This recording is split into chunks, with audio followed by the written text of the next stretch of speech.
नमस्कार। मैं कपिल एक बार फिर आपके सामने। जनाब एक बात तो बताइए, ये लोग महामानव का पीछा छोड़ेंगे कि नहीं? यार पिछले 3-4 दिनों से लगातार महामानव की एक वीडियो को वायरल करते जा रहे हैं। लगातार उस पर मीम्स बना रहे हैं, जोक्स बना रहे हैं, हंस रहे हैं, फैला रहे हैं उसको। ये जो रील्स पर रील्स बन रही है ना, सारी क्रिएटिविटी दिख रही है उसमें भाजपा और एनडीए की नीतियों का बहुत बड़ा योगदान है। बिहार के बहुत सारे युवा इंटरनेट से अच्छी खासी कमाई भी कर रहे हैं। बताइए, आखिर इस वीडियो में ऐसा क्या है कि जिसे जिसे मुद्दा बनाया जाए? एक तो आपको इतने कठिन प्रयासों के बाद, इतने खराब प्रधानमंत्री झेलने के बाद ऐसा 56 इंची छाती वाला नॉन बायोलॉजिकल विश्व गुरु टाइप महामानव पीएम मिला है। और अब जब वो कुछ नया, कुछ बेहतर, कुछ शानदार इस दुनिया में पहली बार टाइप करने की कोशिश कर रहा है, तो तुम वो कि उसके पीछे पड़ गए। अरे महामानव हमारे हमेशा कुछ नया करने की कोशिश करते हैं। जब वो पहली बार पीएम बने थे, है ना, तब याद कीजिए उन्होंने नौजवानों को, इस देश की फ्यूचर जनरेशन को एक बिल्कुल ही नई दिशा दी थी, एक एक नया रास्ता दिखाया था। इसको रोजगार मानेंगे कि नहीं मानेंगे? अगर आपके जी टीवी स्टूडियो के बाहर कोई पकोड़े बेचता है और शाम को 200 रुपया कमा करके घर जाता है, उस व्यक्ति को आप रोजगार मानोगे कि नहीं मानोगे? तब भी तुम लोगों ने महामानव का मजाक ही बनाया था, याद रखना। लेकिन देश के नौजवानों ने इस सलाह को हाथों हाथ लिया और तन मन धन से पकौड़े तलने लग गए, पकौड़े बेचने लग गए। और आज आलम यह है कि पकौड़े बेचने और बनाने में भारत दुनिया में नंबर 1 देश बन गया है। हर गली, हर चौराहे, हर नुक्कड़ पर, हर उम्र का व्यक्ति, हर जेंडर का व्यक्ति पकौड़े बेच रहा है। कहीं कहीं तो नौजवानों ने अपनी डिग्री को ही अपनी दुकान का नाम बना दिया है। दोस्तों, सिर्फ महामानव ही विश्व गुरु और वर्ल्ड लीडर नहीं बने हैं, बल्कि हमारे देश में रोजगार का भी विकास हो गया है। और जो लोग महामानव के द्वारा सुझाए गए पकौड़ा बेचने के बयान का मजाक उड़ा रहे थे, वो आज कहां हैं? कहां हैं? मतलब मैं पूछ रहा हूं कि वो कहां हैं? भाई महामानव का तो हमको पता है, अपनी एंटायर पॉलिटिकल साइंस की एमए की डिग्री के साथ अब भी महामानव पीएम ही बने हुए हैं। वही 56 इंची छाती वाले पीएम नहीं हुई। महामानव जो भी करते हैं उसमें वो अपनी अमिट छाप छोड़ते हैं। अब देखिए, सदियों तक लोगों को ये एंटायर पॉलिटिकल साइंस याद रहने वाला है। और इसकी वजह यह है कि ये डिग्री आज तक किसी को नहीं मिली और आगे भी कभी किसी को ये डिग्री मिलने की संभावना नहीं है। हालांकि मैंने अपना BA honours pol science Delhi university से किया है, एमए भी किया है, लेकिन अफसोस कि मुझे एंटायर पॉलिटिकल साइंस की डिग्री नहीं मिली है। अच्छा, क्या कोई जानकार मुझे बता सकता है कि क्या मैं दिल्ली यूनिवर्सिटी पर यह भेदभाव का इल्जाम लगाते हुए मुकदमा कर सकता हूं क्या? माने मैं पूछ सकता हूं कि भाई मुझे क्यों ऐसी डिग्री नहीं मिली? मुझे और मेरे जैसे लाखों करोड़ों लोग जो हैं वो एंटायर पॉलिटिकल साइंस की डिग्री चाहते हैं लेकिन उन्हें नहीं मिली। ऐसा क्यों? खैर, मैं विषय से भटक जाता हूं अक्सर। महामानव विषयों से नहीं भटकते, आखिर वो महामानव है।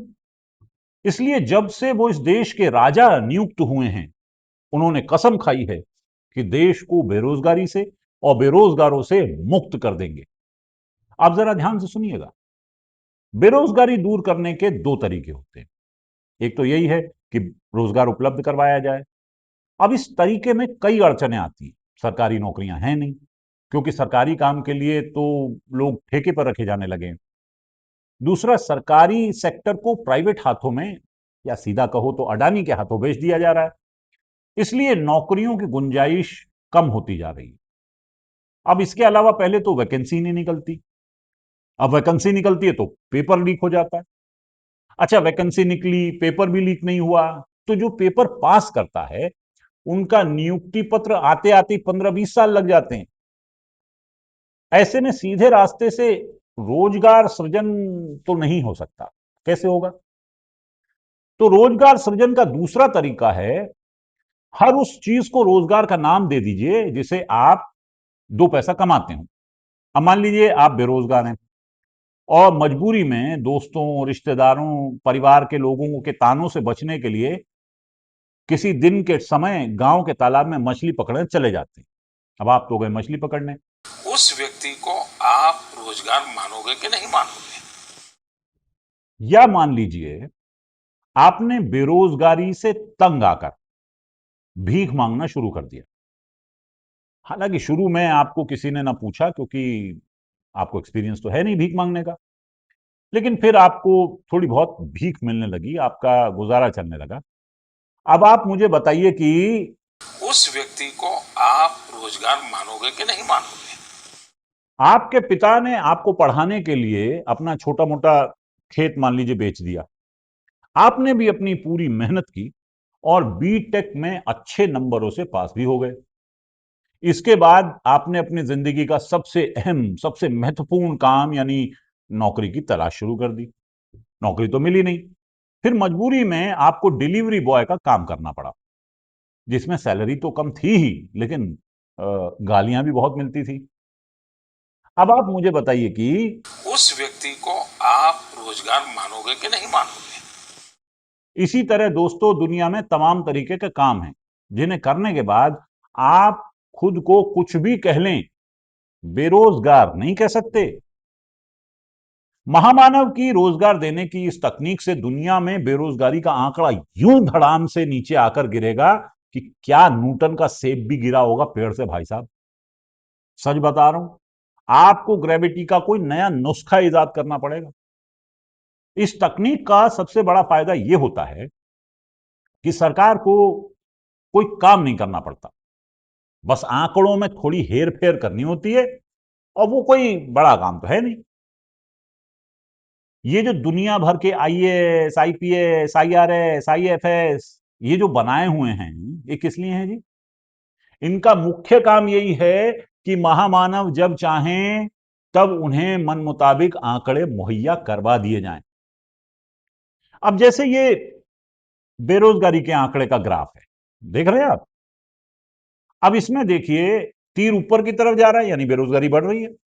इसका मतलब अब अगर आप इसे लोगों को दिखाते हैं तो वो मोबाइल याद है जो जिसकी लाइट महामानव ने जलवाई थी, उसे उल्टा कर दीजिए। हाँ, अब देखिए बेरोजगारी का तीर कैसे नीचे जा रहा है, यानी बेरोजगारी कम हो रही है। लेकिन उससे पहले आप सभी मेरा एक काम करिए। करेंगे? जरा अपना मोबाइल फोन बाहर निकालिए और अपना मोबाइल फोन निकाल कर उसकी लाइट चालू कीजिए। उसकी लाइट जलाइए जरा सबके सब। जिनके पास मोबाइल है वो जरा अपनी लाइट जलाएं। जिसके पास मोबाइल है, अच्छा आपका लाइट जल रहा है। अब आप मुझे एक बात बताइए, आप रोजगार मानोगे कि नहीं मानोगे? दुनिया की हर गलत चीज की तरह देश की बेरोजगारी भी असल में नेहरू की गलती है। महामानव पिछले 12-13 सालों से नेहरू की गलतियां गिनवा रहे हैं, और आप इतने बेमुरव्वत हैं कि आपको अब भी यकीन नहीं आता कि इस देश की जितनी मुसीबतें हैं वो सब नेहरू की गलती हैं, जिनमें बेरोजगारी तो मुख्य है। सच बता रहा हूं आपको, अगर देश की आजादी के समय नेहरू की जगह महामानव को देश का पहला प्रधानमंत्री बना दिया गया होता तो ये जो थोड़ी बहुत बेरोजगारी इस देश में बची हुई है ना, वो भी खत्म हो गई होती। लेकिन इस देश को आजाद करवाने वालों को जाने क्यों तब महामानव की अजायबिक, अद्भुत और अलौकिक क्षमता न दिखाई दी। वो क्षमता जो आज के टीवी एंकरों को साफ दिखाई देती है, वो अभिभूत हो जाते हैं उससे। प्रधानमंत्री नरेंद्र मोदी की तस्वीरें, अद्भुत तस्वीरें, अद्भुत दृश्य, बेहद अद्भुत अलौकिक दृश्य है ये, अद्भुत अकल्पनीय शानदार तस्वीरें, मतलब शानदार, सबसे शक्तिशाली तस्वीर, खूबसूरत तस्वीरें, दिव्य भव्य तस्वीरें, भव्य हम देख रहे हैं। देखिए भव्य तस्वीरें आपने भी देखी होंगी तो मन गदगद हो जाता है, खुश हो जाता है, लगता है। बंधुवर माननीय, मेरी ये बातें गांठ बांध कर रख लीजिए कि अगर आप भी महामानव के नुस्खों के हिसाब से चलेंगे तो आपको भी ये नया चमत्कार दिखाई देगा। चारों तरफ बहार दिखाई देगी, हर तरफ रोजगार दिखाई देगा। आज महामानव ने बिहार के हर रील बनाने वाले को बेरोजगार की श्रेणी से निकालकर बाहर खड़ा कर दिया है। वो दिन दूर नहीं जब वो अपने इसी मंत्र से पूरे देश के बेरोजगारों को एक ही झटके में रोजगार वाला बना देंगे। ये तेजस्वी, राहुल, अखिलेश, ये वामपंथी, ये सब सिर्फ रोजगार के दावे कर रहे हैं, ये सिर्फ आपको भरमा रहे हैं। महामानव ने तो चुनावों से पहले यह साबित कर दिया है कि उन्होंने बिहार के युवाओं को रोजगार उपलब्ध करवा दिया है। महामानव की इसी उपलब्धि पर एक बार जोरदार तालियां हो जाए। बिहार तो फिर मान लीजिए अब भी थोड़ा बहुत, ज्यादा नहीं, वो बहुत बहुत थोड़ा सा पिछड़ा राज्य है, लेकिन आप देखिए कि खुद को महान बताने वाला केरल, जो कल तक यूपी के शिक्षा के मॉडल को फॉलो करता था, कहीं कल से वो केरल बिहार के रोजगार वाले मॉडल को फॉलो न करने लगे, पड़ जाएगा उसको। बेरोजगारी को मात आखिर दी किसने है दोस्तों? हमारे आधुनिक युग के अवतार महामानव ने वो कर दिखाया जो पूरी दुनिया में आज तक कोई नहीं कर पाया। और ये तो अभी बिहार चुनावों की शुरुआत है। मुझे पूरा यकीन है कि वो दिन दूर नहीं जब इसी तरह के रील्स बनाने और पकोड़े तलने के रोजगार में पूरी दुनिया को लीड करेगा हमारा देश, और दुनिया ससम्मान महामानव को विश्व गुरु के ओहदे पर बिठाएगी। जब तक उस दिन का इंतजार करना हो तब तक आप 200-400 रील और बना लीजिए। अब महामानव ने कह दिया तो रील्स बनाने का यह कारोबार रुकना नहीं चाहिए, तब कि सबको रोजगार मिलता रहे और महामानव इस रोजगार का श्रेय लेते रहे। जय महामानव, जय रोजगार। चाचा जो थे हमारे गालिब, जीवन भर बेरोजगार रहे। क्या करें, न तो पकौड़े बेच पाए, न उस वक्त मोबाइल था, और न ही महामानव ने तब तक डाटा सस्ता किया था, इसलिए रील्स बनाने के रोजगार को भी जुटा ना पाए बेचारे। पर रोजगार पर एक भावनात्मक, इमोशनल शेर लिखा है उन्होंने। तूने मुझे क्यों न दिया रोजगार, तूने मुझे क्यों न दिया रोजगार, किसी काम आता मैं भी, जो तू डाटा सस्ता कर देता तो रील्स बनाता मैं भी। गालिब को अफसोस रहा कि वो अपनी शायरी की रील्स न बना पाए कभी। जब भी घंटे वाले हलवाई के यहां जलेबी खाने जाते थे तो इसका जिक्र, दर्द भरा जिक्र जरूर करते थे। खैर, चचा से अपनी बातचीत किसी और वक्त बताऊंगा। आप अपना रोजगार जारी रखिए, और हां, इस बार बिहार में महामानव को ही वोट कीजिए ताकि मछली मारना, मच्छर मारना, पुलिस से पिटाई खाना आदि को भी रोजगार गिना जाने लगे। आप रोजगार मानोगे कि नहीं मानोगे? मिले रोजगार, जय बिहार। नमस्कार।